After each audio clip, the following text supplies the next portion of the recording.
For a long time, I measured my business by how full my calendar was. A full calendar meant things were working.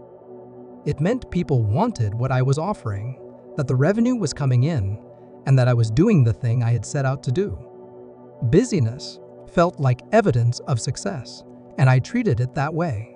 It took me longer than I should admit to understand that busyness and progress are not the same thing, and that a full calendar can be the thing that prevents the business from actually moving forward rather than the evidence that it is. The shift happened when I started looking not just at what I was doing, but at what all that doing was displacing. Every yes I had said in the previous year had a cost attached to it that I had never stopped to calculate. Not the cost of doing the work, the cost of not doing something else because the space was already occupied. Most builders think of saying yes as a neutral act.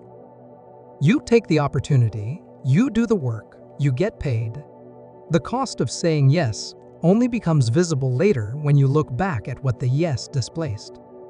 The client you took because you did not want to turn down revenue who consumed the time and attention you needed for the work that would have moved things forward. The project you agreed to that pulled you away from building the thing that was actually going to matter. Every yes has a hidden invoice attached to it, and most builders never read it until it is too late to dispute the charges. What made this hard for me to see for so long was that each individual yes seemed reasonable at the time. The client was a fair opportunity. The project was within my capabilities. The revenue was real. Nothing about any single decision looked like a mistake in the moment. The problem was never the individual decisions. It was the cumulative pattern of decisions and what that pattern was doing to the trajectory of the business over time. I also had to reckon with how much of my saying yes was driven by a fear I had not fully acknowledged. The fear that if I said no, the opportunities would stop coming. That turning something down would signal to the market that I was not serious or not hungry enough, or not the kind of person who could be relied upon to show up. That fear kept me saying yes to things I knew in my gut were not right for where I was trying to go, and it kept me doing it long after I had enough evidence that the pattern was not working. Fear is a terrible filter for opportunity. It lets everything through, regardless of whether it belongs. There is a business that looks successful from the outside and is quietly stalling on the inside. The calendar is full, revenue is coming in, and every week is busy. But nothing is compounding. Every yes adds another obligation without adding anything to the asset column. The work consumes the capacity that building would have used.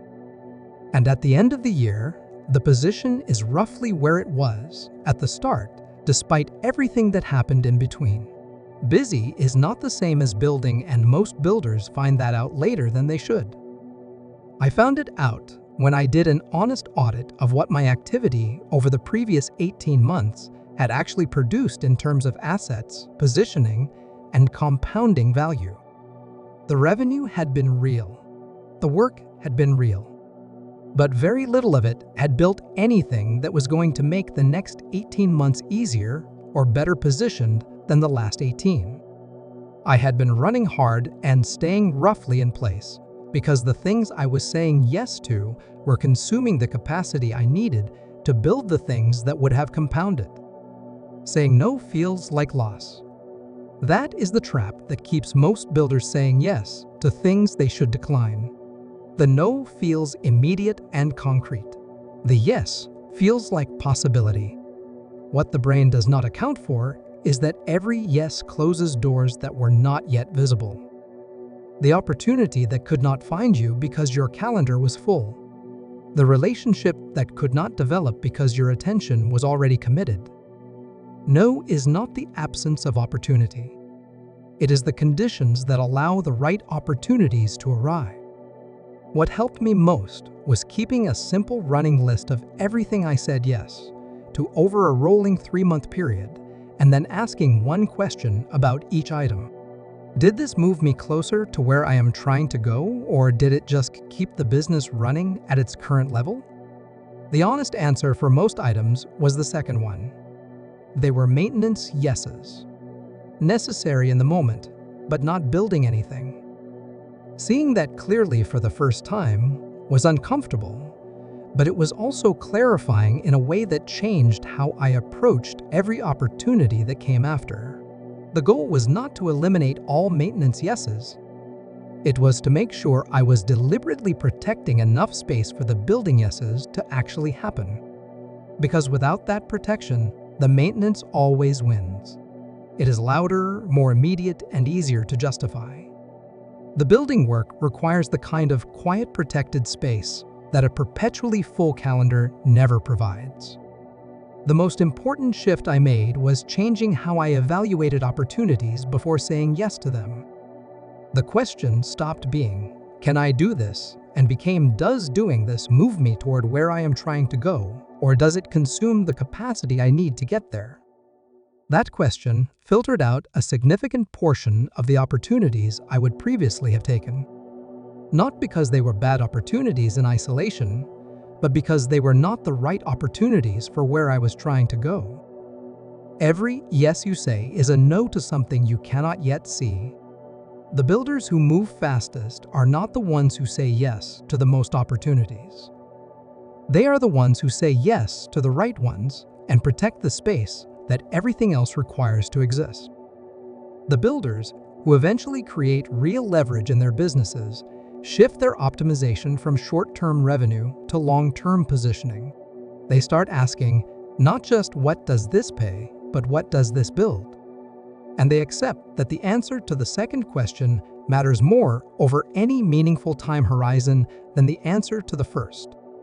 That shift in what you are optimizing for is what turns a busy business into a compounding one. Building the discipline to say no consistently also required me to get honest about what I was actually optimizing for. Most builders optimize for revenue in the short term because revenue is immediate and visible and feels like the most concrete measure of whether things are working. But revenue is a lagging indicator. It tells you what your past decisions produced, not whether your current decisions are building towards something better. Next, we are going to shift into what actually moves the needle, starting with the one thing that changes your close rate overnight. I will see you tomorrow.